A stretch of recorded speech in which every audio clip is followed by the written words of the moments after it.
of those oil supplies, it is a casus belli for the United States. We will go to war. Now, he was speaking of a hostile power outside the Middle East doing that. But this was equally true of a hostile power within the Middle East, which would try to gain hegemony over those oil supplies to use it as leverage against the United States and its allies. For example, that was the problem with Saddam Hussein. With his delusional Nebuchadnezzar dreams of greater Iraq, his invasions of Iran, his invasions of Kuwait, yes, his weapons of mass destruction program, which he did have, were all threatening this key part of American foreign policy. So when he went into when he went into Kuwait and then made several military feints into Saudi Arabia, and the King of Saudi Arabia contacted the United States and said, help! Whether indeed Saddam Hussein intended an extended military operation against the Saudis, the political lesson of his incursions were very clear. Your orders will now come from Baghdad, not the United States. That was something the United States could not allow him to get away with, and thus we had the first Gulf War. Now, that Gulf War from 1991 never ended. 11 years later, that war continued because George Bush Sr. decided to halt the coalition's military advances and to let the Iraqi Republican Guard escape intact. Thus, 11 years later, Saddam Hussein was still out of compliance with the terms of the ceasefire. And the United States and its allies had to fly to protect the no-fly zones in northern Iraq and southern Iraq. Our planes were being fired upon during that period of more than a decade on a weekly basis. How was that war going to come to an end? Because it wasn't successfully terminated in 91, Bush Jr. decided on Operation Iraqi Freedom, which, in my estimation, was a necessary war. It wasn't an optional war, as it is called today. I was actually there in the spring of 2003 in Baghdad, living in Saddam Hussein's Republican palace. I can't tell you how bizarre that was. By the way, the Arabic inscription on the side of the entrance of the palace, which had been heavily damaged in 1991, Saddam Hussein not only had repaired the palace, but trebled it in size. And he put in this inscription that this was done in celebration of the great Iraqi victory over the United States in 1991. And indeed, that wasn't delusional thinking. 11 years later, there he still was in defiance of the ceasefire resolutions. I don't want to spend all this time on what turned out to be a giant misadventure. We went there to liberate a country and then mistakenly decided to occupy it with the results that we are all well aware of. Now, part of the idea of going into Iraq, based once again upon this fundamental perspective that if these people are freed, they will assume the blessings of self-government, that we would give the Iraqi people this opportunity. If Iraq could be molded or refashioned in this way, it is the central country in the Middle East, and its influence would then reverberate throughout the area. That was part of the thinking. Now, when the Arab Spring broke forth in 2011, in a way this seemed to confirm the thesis. First starting in Tunisia, which by the way today held its first direct presidential election. And then Egypt, huge, massive crowds in Tahrir Square calling for the end of the Mubarak military regime. Who could not have wished these people well? Who could not have hoped for them that finally they would overcome these military police state autocracies and assume the blessings of self-liberty? Did any of you think that was going to happen? No? Not one nod? Yes? None of you did. Well, this is how good the Woodward Institute is, because you were so well prepared by reality. There wasn't a chance that that was going to happen. None whatsoever. And anyone who understands the Islamic culture would have known that. There were only 3 potential beneficiaries of the so-called Arab Spring. One, the royal or semi-royal authoritative regimes supported by military and mukhabarat secret police.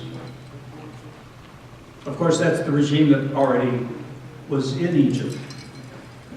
The other potential beneficiary was radical Islam in the form of the Muslim Brotherhood, the Ikhwan, which was the single most highly organized social, political, religious force in Egypt and in other parts of the Middle East, hard at work for more than 80 years, developing a Leninist cadre to someday, to first of all, Islamicize those societies from the ground up, infiltrate the organs of authority, and prepare to take over and create their own one-party state. They had worked long and hard for this opportunity. They were a potential beneficiary of the Arab Spring. The third potential beneficiary were the Arab tribes. They were the only other organized force in the Middle East which could take advantage of this situation. So you had tribal organizations, you had Islamist organizations, and you had the authoritarian military secret police organizations. There was no organized, institutional, democratic source of opposition that was in any condition to take advantage of this. Not a chance. And you would say, well, that's because they were suppressed all those years by Mubarak and by the other autocrats in the Middle East. And to a certain extent, that, of course, is true. But there's a deeper, deeper, deeper problem here that has to be faced. One of which I think you're probably aware, because none of you shook your head yes when you thought that the Arab Spring would turn out well. And that is that the fundamental philosophical presuppositions for democratic constitutional rule do not exist in Islam. And certainly not within what we call Islamism, that is radical political Islam. For instance, let us ask ourselves, in Egypt, the largest Arab nation, how many people there do you suppose would agree with the principle that all people are created equal? The fundamental principle of democratic constitutional rule. What percentage of the population do you think would sign up to that? Ah, women. We have a little problem there, don't we? In Islam, and I'm speaking doctrinally now, in Sharia law, women are not equal to men. Do you think Coptic Christians are equal to Muslims? No. Unbelievers or people of the book or infidels are not equal to Muslims. How about Muslims and Jews? Oh, I don't think so. So that fundamental presupposition for democratic constitutional order is not there. I have a Swiss acquaintance who published a book on constitutional thought in the Islamic world, and he examined the entire range of thinking on this subject. That is, from the Salafist fundamentalist, from the Islamist, to the more orthodox Muslims, to what we would consider liberal Muslims, who can use the same language as we, and it sounds very much like they're on board until you take a little closer look underneath. And he concluded that none of them, across the range of opinion, in theological, or more importantly, in jurisprudential thinking, that there was any basis for accepting these fundamental premises for constitutional rule.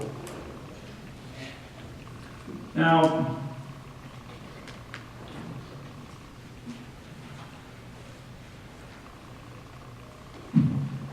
so how have we behaved throughout this? This is an extremely interesting question. As it seems, we discovered, or I thought we had discovered, that the really serious problems in the Middle East are indigenous. They are not the cause of imperialism. However, I don't think this thought occurred to President Obama. He continued this narrative that the peoples of the Middle East are not enjoying the blessings of liberty and self-government because of imperialism, but now it's not because of Ottoman imperialism or British-French imperialism, it's because of, guess what? American imperialism. We are the problems. We are the source of the problems in the Middle East, and therefore, what is the solution to those problems? American withdrawal. And that, of course, is exactly the scenario that he has pursued with these interesting results. George W. Bush, of course, was despised by large swaths of the population in the Middle East. Though they do respect force, and they knew he was a strong man. Now, President Obama, after the overthrow of Mubarak in Egypt, came out in strong support of the Muslim Brotherhood. If you recall, James Clapper, the head of his intelligence, made a statement that the Muslim Brotherhood is a secular organization. He's still in his job. This is the Muslim Brotherhood, as you probably know, was founded in 1928, 4 years after the abolition of the Caliphate, with the express purpose of restoring the Caliphate and imposing Sharia law. And over their 85, 86 years now, they have been faithful to those purposes and those principles, and that you could have a leader in the United States telling us that it's a secular organization is simply beyond my imagination. Of course, well, because they were the single most organized force aside from the government, which fell, because, by the way, of the Egyptian military. The Arab Spring is a phenomenon of the Egyptian military. Mubarak wanted to pass on his regime to his son. They did not want that to happen. The Egyptian military has in the background run Egypt since 1956. And so they allowed those forces to erupt to the surface and remove Mubarak. The